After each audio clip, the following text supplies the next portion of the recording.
இவங்க தனியாகவே 100லாம் போட்டு ஐயோ 100லாம் போட வைக்காதப்பா பாவம். அப்போ தெரியாது. அப்புறம் மார்னிங் தான் வந்து காலெல்லாம் வலிக்கும், எழுந்திருக்கவே முடியாது. அவ்வளோலாம் போட வைக்காத பாவம்.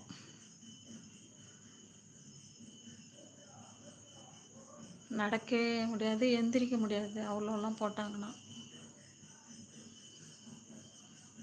ஒரு குழந்தைய அப்படி தான் போட வச்சுட்டு காலையில் எழுந்திருக்கவே முடியல.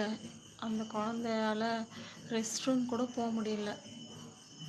தூக்கிட்டு போய் தான் விட்டாங்க. அந்த அளவுக்கு அந்த குழந்தை நடக்க முடியாமல் ஆயிடுச்சு. அதனால் அந்த பனிஷ்மெண்ட்லாம் கொடுக்காதீங்க, 100லாம் கொடுக்காதீங்க. அவங்க எப்போ